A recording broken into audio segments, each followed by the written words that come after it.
Hey, Steve, how's it going, man? Good, good, good. Thanks for just showing up at my bar. I'm ready. Yeah, it's Friday, it's 5 o'clock. I figure it's time to start drinking, right?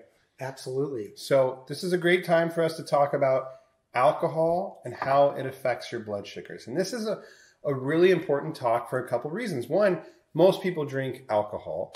And two, people just are a little bit uncomfortable about asking their provider about, hey, how does drinking affect my blood sugars? And providers, to be honest, don't know that much about it. So if anything, you might get these global statements like alcohol lowers your blood sugar or alcohol raises your blood sugars. Or just if you have diabetes, you shouldn't drink. That really bugs me. Because is it true? That's what they told me. That's what they told me too. Yeah. That's what my parents told me actually. But, so what do you tell people when they say, should people with diabetes drink alcohol or can they drink alcohol? What do you say? I say absolutely less. Yeah. Not less. Yes. Drink it in moderation. And you should really know the calories and the carbs that you're drinking so you can manage your blood sugar. Yeah. That's it. And let your friends know that you're drinking and they'll keep an eye on your blood sugar. But I got to say one more thing, the disclaimer. If you got to be over 21 and if you don't drink alcohol, that's fine. Please don't start because of this video. So the ADA the American Diabetes Association actually has recommendations for people with diabetes drinking alcohol. And they say that for women, it's up to 1 drink a day is okay. And for men, up to 2 drinks a day is okay. And I always like to say these aren't rollover minutes. If you don't drink Monday, Tuesday, Wednesday, Thursday, doesn't mean you can go to town on Friday or Saturday. And also it's important to know what a drink is. Sometimes some people might show up with a glass this big and be like, it's 1 drink.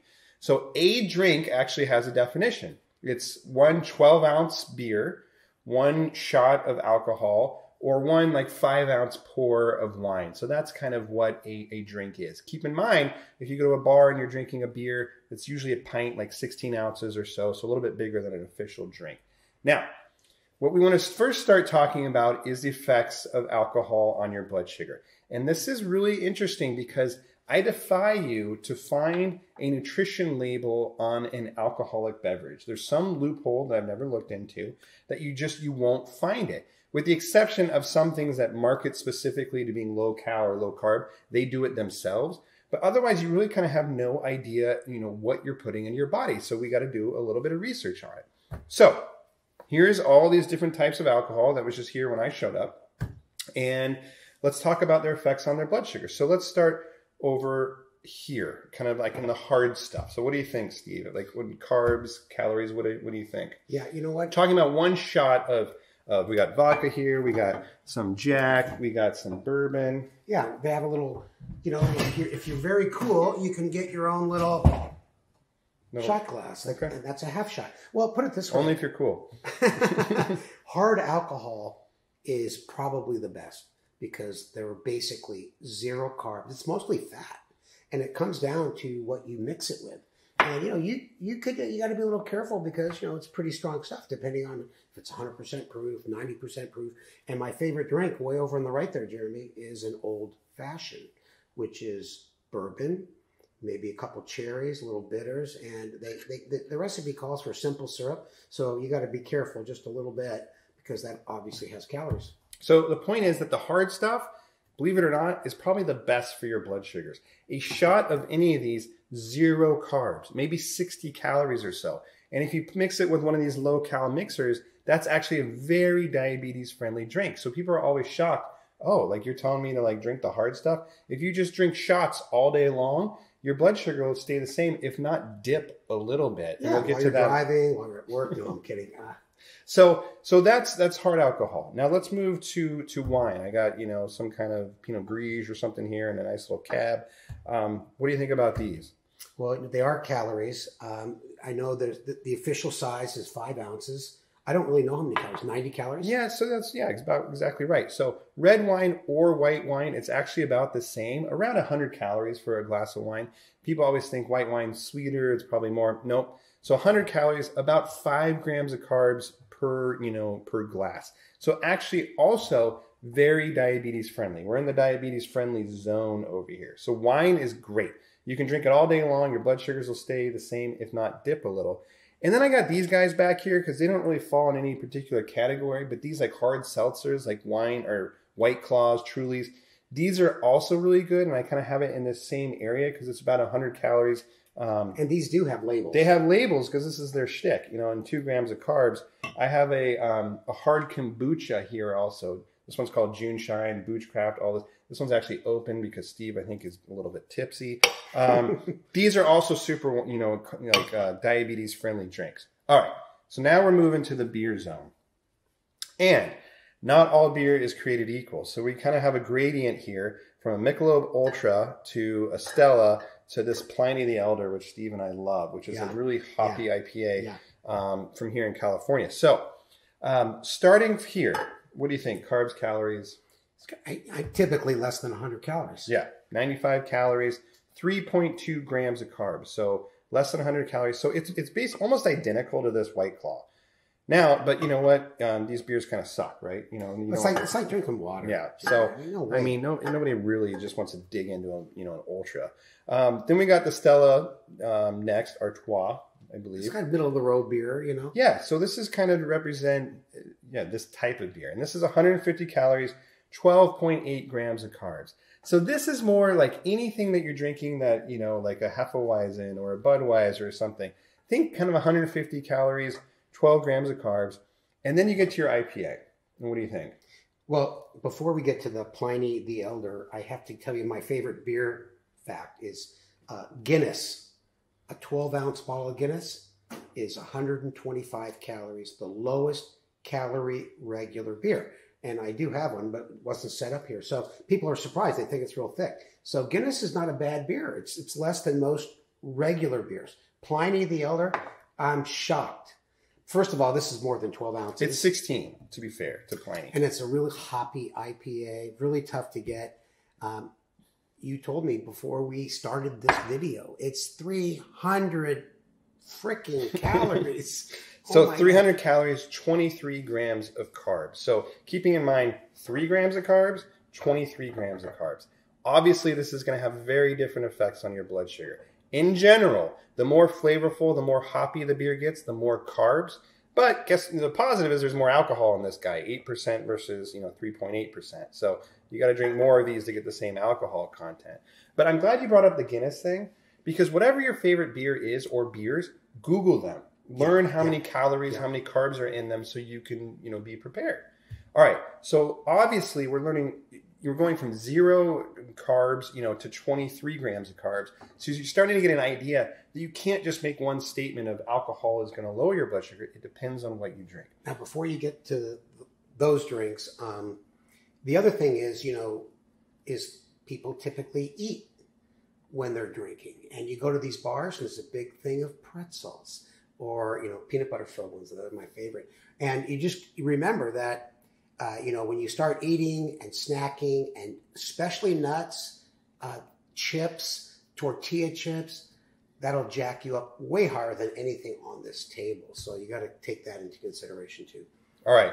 Pina colada. I love pina colada. So I don't drink them very much, but we've done TCOIDs in Hawaii. I love getting a pina colada. An average pina colada, I'll just cut to the chase, depending on the pina colada, about 500 calories, 60 to 80 grams of carbs. Yeah. Okay.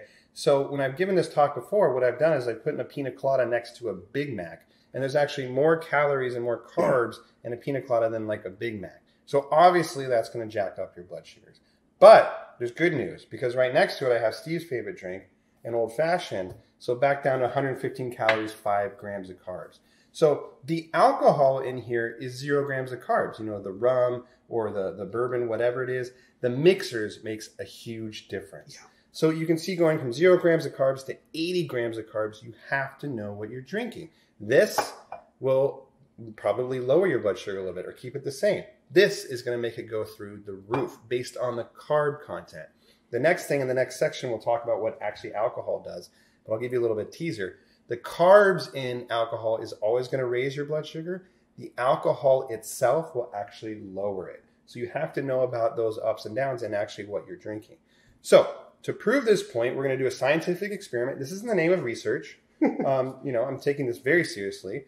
And what we're going to do is we're going to drink different things. I'm going to drink this Pliny in the name of science. And Steve is going to drink his old fashioned here, but just to, to start in with where we're starting at, my blood sugar is, what's yours? 121 straight across. Yeah, so mine's 116. So I'm 5 better than you. What's your trend error? It's flat. So what I'm going to do is I'm going to open the Pliny. And I'm going to start drinking this. And then in 15 minutes, I'm going to down this thing. And then we're going to check in and see what our blood sugars are. Steve, here's your old fashioned. I've been waiting. Yeah. Staring at that thing the whole time. All right. So cheers. I'll see you on the other side. Okay. Cheers, buddy. And we're back. All right. So it is exactly 15 minutes later. Check it out. I got my Pliny here. It's all on my belly. What about you? Okay. So, Steve, you drank your old fashioned. So good. Yeah. And we had some good conversation. I mean, what can you talk about 15 minutes? But we covered everything. Yeah. So everything and nothing. So we predicted that based on my Pliny, which was 300 calories, good Lord, and 23 grams of carbs, that my blood sugar would go up, and yours wouldn't really budge because you drank a low carb bevy. I'm at 131 now. So, in 15 minutes, that's a pretty good tick. And what are you at? 115 straight across. Mine actually, I mean, I don't know if it's significant, but it did drop a little bit, but I'm 115 straight across. It's a safe way to drink with your CGM because you know where you're going. Got it.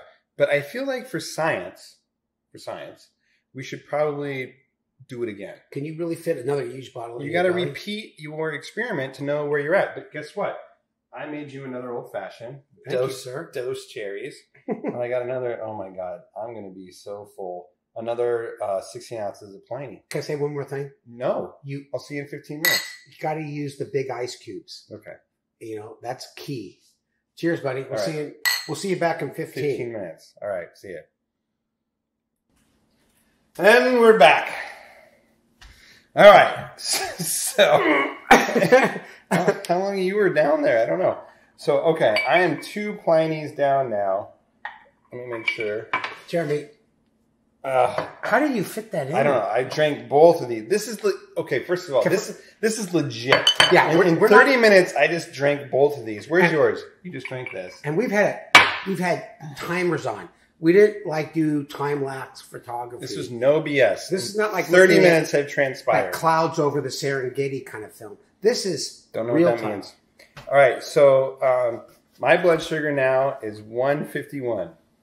And Eric told me he can't see that, but I'm going to show him anyways. Blood sugar is 151. What's yours?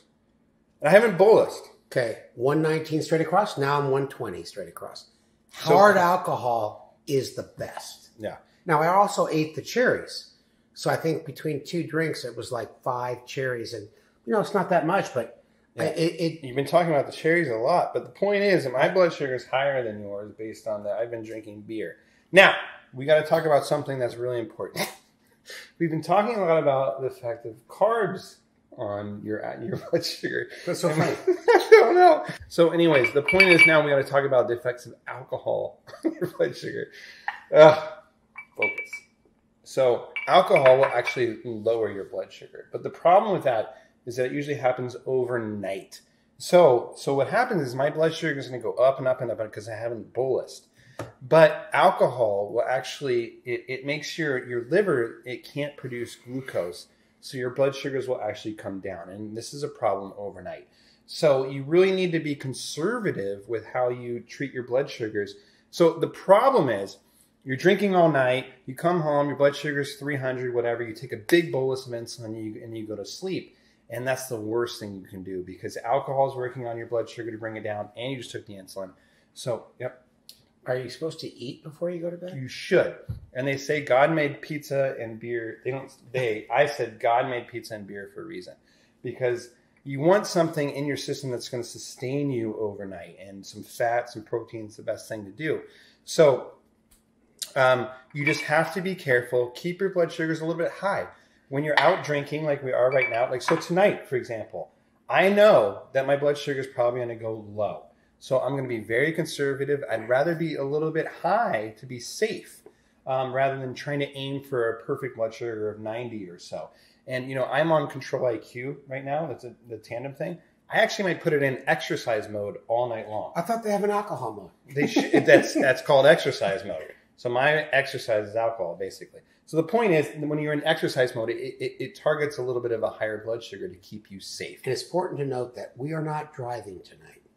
Jeremy's staying over tonight, or his wife's going to pick him up. But she may not pick him up when she finds out what he's been doing. Yeah. But we are not driving. We're being responsible. All right. So we're going to, for the name of science, we're going to do one more. And No way. I have one more that I have prepared for you. It's right here. It's got dosed cherries, and I got another flipping Just let you know, this ounces. is Woodward Reserve. Yeah. The more you drink, the cheaper bourbon you can go to. Look at the volume that he's had compared to me. It's just ridiculous. Yeah, and you have to realize, I got to point out that the ice cube is big, so it's not really that much. It takes up a lot of space. Now, the other thing that we should mention right about now is that the other effect alcohol has on your blood sugars is that it impairs your judgment. And this is important when it comes to diabetes because before you go out, you might want to do all your diabetes tasks before you get inebriated. Can you say tasks again like that? So if you need to stop, if you need to like change your pump site, do it before you go out. If you want to take your basal insulin, take it before you go out. Protect yourself from drunk you as much as you possibly can. Just do it now. Okay. Should we say anything about correcting blood sugars and stuff? Yes, yes. So what I should have done before I drank all these Pliny's was we purposely did not. Well, you did pre-bolus. Yes. I'm drinking hard alcohol. It's really. I'm not going to bolus. I mean, like so. Okay, this is a good point. I should have bolused before I took all these carbs, but probably about half as much as that you normally would for the carbs in the beer, because I want to allow myself to run a little bit high. Steve absolutely should not bolus because this is a bunch of just hard alcohol. I started off at 119. Now I'm 123. That's like 4 points. Probably not even enough to cover the cherries. So no bolusing for me. No way. I get the cherries. So no bolusing for hard alcohol. No bolusing for wine. Once you get into like the high carb stuff, then you should start bolusing, especially for the foofy drinks. So again, you can see that it's different how you treat things based on what you're drinking. We'll be back with you in 15 minutes. And that's it. That's worried. it. I am worried. We're ending in 15 minutes. We're not going further than that. Okay. And we're doing it really in 15 minutes. This is no BS. Okay. Cheers. Hey, you're drinking all my coffee, man. That's not good. And we're back. So, just to recap, I drank this during the first 15 minutes. And this is no BS. We set a timer, and we had to drink this in 15 minutes. Steve drank his old-fashioned. This is the second one I drank in 15 minutes. And this is the third one. We ran out of Pliny the Elder, so I had Pliny the President. And Steve was just... Finishing it right now. now. I'm glad you can speak. I was worried. And I got scarfed. Did you get scarfed? I got scarfed by Jamie. Yeah, I don't know. And my shirt disappeared. I don't know what happened. So, okay. Hold on. I got to eat my last cherry. Getting with the freaking cherries. Okay, so what is your blood sugar right now? Check in. Okay. While you're doing that, my blood sugar is 186. So I started at 115. So that makes me, I'm a lot higher. And that's like over a mill. That's a point a minute at least. This is 45 minutes is transpassed. And I'm 186. What are you? 128 straight across. No way. Were we? So okay. I ate a bunch of cherries. Stop. No, you don't understand. No. Cherries are important for old fashions. I'm tired of the cherries. The point is, my blood sugar is high. Yours is okay because I was drinking all this beer that had so many carbs. So let's recap on what we should have done. So first of all, we're not glorifying alcohol. No way. Yeah, but this is real life, and every once in a while, you want to just drink some stuff in 45 minutes. Every once in a while. You know what? COVID is in. You're at home. You're drink alcohol normally. So just do it responsibly. Okay. Sorry. This is real life. So the point is, okay, recap. What should we have done? So Steve should have just done what he did, which was nothing. Right. And just be. And just get scarfed. That's what Steve should have done. I should have bolused because I went up a zillion points in the last 45 minutes. And what I should have done is I should have bolused. But I should have bolused like, you know what? Like a conservative bolus. He feels like he's about to have a baby, right? You have like 20. No! What does that mean? The point is, going forward, if you are drinking hard alcohol or wine or, you know, this kombucha or seltzer, don't bolus because you might actually go low. If you're drinking beer or especially the fluffy stuff, foofy drinks, you need to bolus. But be conservative with it. Bolus something so you get some insulin on board, but allow yourself to be a little bit on the high side. I'm 186. Am I stoked about that? No. But I'm going to allow myself to ride a little bit high because you know what? I know tonight my blood sugar is going to drift low because the alcohol is going to kick in and actually make me go low. It's almost like when you drink alcohol, think about that as if having more insulin on board. So be a little bit more conservative. So Steve, I'm actually more worried about Steve going low tonight than me because you have all this hard alcohol. I don't think so. What do you mean? You drank a shitload. No, I know, but like now I'm 193. Update. Oh, you're worried about getting low. No. But you should be worried about going low because you're already fine. So you're not going to do anything, but you should probably eat some carbs before you go to bed, or maybe even change your basal rate a little bit to allow yourself like to not go low, because you will go low tonight. Okay. Well, thanks for the advice, buddy. Yeah. So here's the bottom line. But we should also say that we're lucky enough to have CGM with lower alerts. We both sleep with our partners, and you know we bug the heck out of them, so that's okay. They'll make the sacrifice. And if you don't have a CGM, I mean, first of all, get one if you can. And second of all, you've just got to test. There's just no way around it. And that's the safest way to do it. Bottom line, you have to know what you're putting into your body, period. Whether it's pizza or crackers or alcohol. And when it comes to alcohol, you cannot say one single thing. Hard alcohol drops your blood sugar. Steve, he's going to go low tonight. Guaranteed. He's going to call me. No way. And beer, and especially the hoppy beer or the floofy drinks, so many carbs in it will raise your blood sugar. But eventually the alcohol will lower your blood sugar. And that effect can actually last up to 24 hours. So tomorrow, even the next day, we might notice that we are a little bit more insulin sensitive. So be conservative. Don't try to be perfect with your blood sugars overnight, especially when you're drinking. Let yourself run a little bit high to avoid those dangerous lows. Make sure you have a drinking buddy. That means somebody that knows that you have type 1 diabetes. And if you are passed out in the corner, they can't leave you alone. They got to make sure your blood sugar's okay, give you take care of you, those kinds of things. Eat something before you go out. Absolutely. Pizza and beer, that can help sustain you. Just remember, most people with diabetes they drink well. They're successful drinkers. And we just wanted to go through this experiment, which was a very real experiment. Yeah. And first time we've ever done this. And we don't typically drink to get altered consciousness.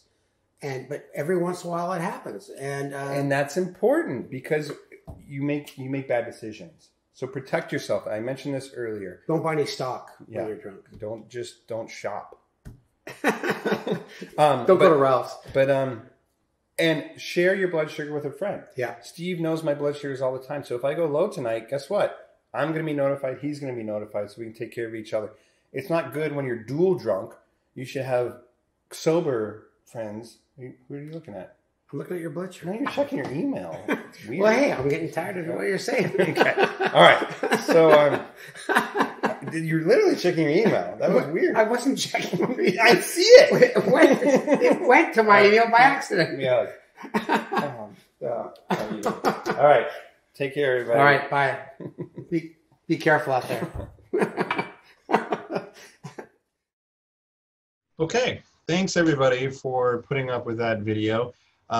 Just want to reiterate a couple things. So now this is the next day. I am sober. And apologies that the wheels kind of fell off there at the end. But, that was a little bit the point. That as, obviously you drink more alcohol and You know, you lose insight into kind of choices. It can obviously be more difficult to stay on top of your blood sugar. So even more reason to be armed with as much education on this topic as you can be. But mostly sorry for repeating things over and over again. But I'm glad you made it through it. I just wanted to recap what happened the next day, looking back after, you know, me drinking my beers and Steve drinking his hard alcohol. So first of all, this is to say, Dear Alcohol, we had a deal where you would make me funnier, smarter, and better dancer. I saw the video. I saw this video. And we honestly had a debate if we should ever let it see the light of day, but then they posted a clip on Instagram about it. So here we are, going forward with it. So before I get into what happened to my blood sugars, just want to talk about these cherries that Steve kept ranting on about to see, are these fake news or not, in terms of him saying they are affecting his blood sugars. So when I saw this as one cherry is 3 grams of carbs. I was like, oh, big deal, Steve. But if he was having, you know, 2 or 3 per drink and he had 3 drinks, you know, that's 6 to 9, you know, 18 to 27 grams of carbs just on the cherries. So he's not wrong. That might have had an effect on his blood sugar, even though he stayed flat pretty much the whole time for our experiment. So what happened with me? So this was my 24-hour profile. I'll build this out in a second. But first of all, this gray area is 70 to 160. So I don't want you to think that I was just all over the place, you know, during the day. I was doing okay. But right here is when we started our experiment. And I was around, you know, 115, 119, whatever it was. And during this, you know, event, I drank my 3 Plinies. And I actually, you know, it didn't tick up that much during the time that I was drinking. But you can see when it peaked, my blood sugar actually got to 268. So keeping in mind, I started at a very reasonable blood sugar, 115 or so. And just with drinking these 3 beers, nothing else, my blood sugar went all the way up to 268. So really, I think shows you that obviously we know this, carbs affect your blood sugar. But then what did I do after this? What did I do to kind of correct this? Now, if I had just like, you know, eaten a bunch of food and forgot to bolus for some reason, my blood sugar was 268 and I was going up, I would actually take a pretty sizable, you know, bolus, 8, maybe even 10 units for me, based on my body weight and the trend of this arrow. I did a very conservative bolus here of 4 units. And you can see that did help me kind of turn around because, you know, that was a reasonable bolus. You know, to be fair, I am on control IQ, so it was, you know, doing a little bit to ramp up its basal dose and giving me a little bit of corrections on top of that. So even more reason to be conservative with your correction bolus. I came down and then I didn't really do anything else about it. I did eat something, a little bit of like cheese, a little bit of crackers, some meat kind of later in the day. I didn't really eat much of a dinner, you know, just to kind of further this experiment to see what would happen. And then overnight, you can see what started to happen is that, yeah, again, control IQ, but guaranteed, this is the effect of the alcohol that I was mentioning, starting to kind of work on my blood sugars, bringing it down. Now, to prevent myself from going low, I did a couple things. 1, I did a conservative bolus. 2, I definitely ate something here. And 3, I put my control IQ tandem pump into exercise mode. And I have a slide on the next slide that'll kind of go into what this is. But the point about exercise mode is it sets a little bit of a higher target for your blood sugar, 140 to 160. So when I started dipping kind of lower here, instead of continuing to kind of try to keep me in this range, I would have gone probably hypoglycemic. It actually backed off and I went up to around 160 or so during the middle of the night, which is fine. That's exactly kind of where I would rather be rather than, you know, keep going down into this low thing. Because what would have happened if I went low here? Well, guess what? I was still pretty drunk from drinking these 3 Plinies in a short amount of time. And if I went low here, I probably would not have heard this alarm. I might not have waken up. So that's the real dangerous time, this, you know, midnight to 2 a.m. kind of time. So again, I was conservative. Now, what would have happened if I would have taken my full 8 to 10 unit bolus? Guaranteed I would have gone low. Guaranteed I wouldn't have woken up, and it could be a dangerous situation. So this is what I mean when I kept saying being conservative. Aim for a little bit of a higher target to avoid those critical lows. Now, what is exercise mode?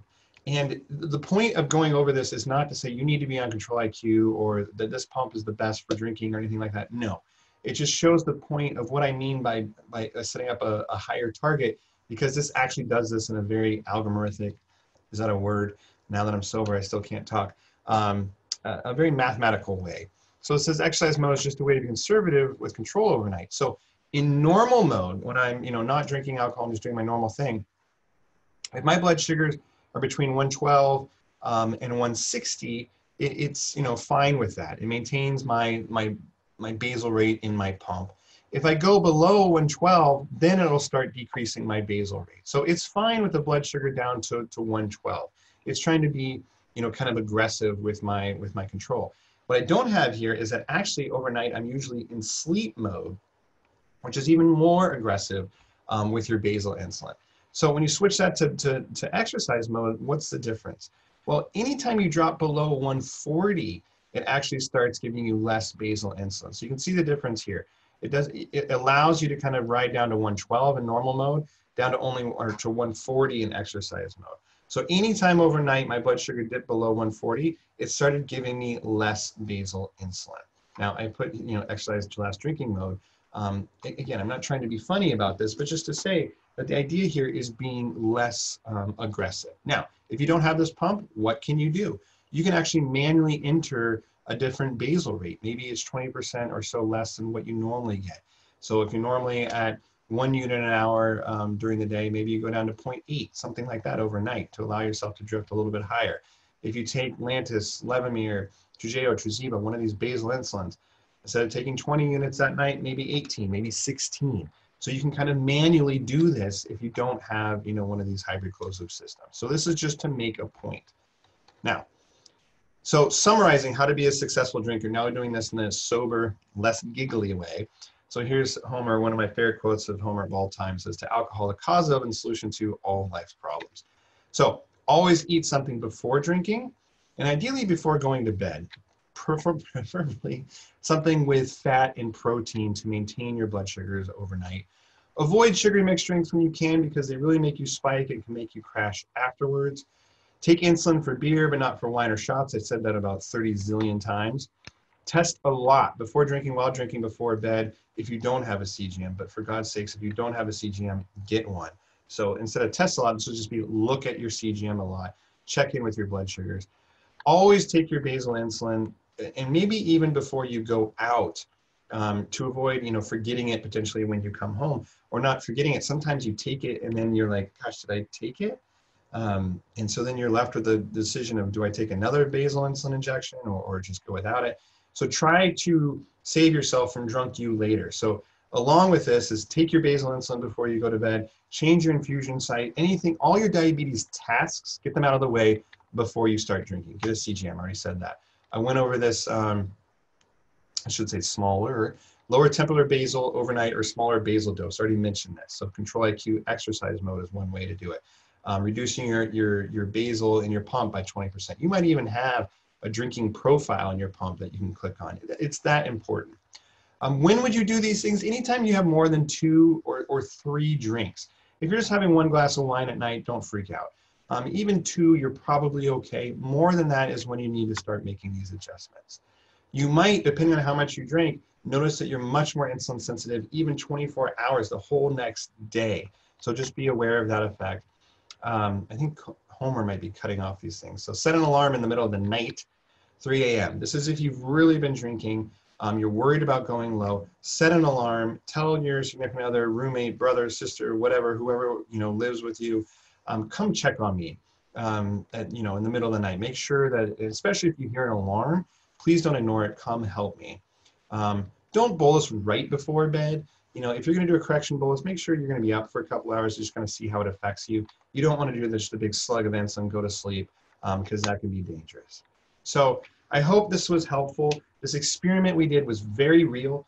And even though we were giggly and ridiculous, it helps prove the point that we're two smart endocrinologists. We know what we're doing, but and that most people drink alcohol, and when you do, it can make you lose sight of your diabetes. So having a game plan for when you're drinking, knowing some of these things before you start drinking to protect yourself, from being intoxicated and making bad decisions with diabetes. So the goal is not to make you scared of drinking alcohol. It's not to glorify it, certainly. It's just to provide education that most people, you know, have an occasional cocktail, and knowing what it does to your blood sugars and knowing how, ways that you can try to stay safe. All right, thank you so much, and I hope you're enjoying the conference. Take care.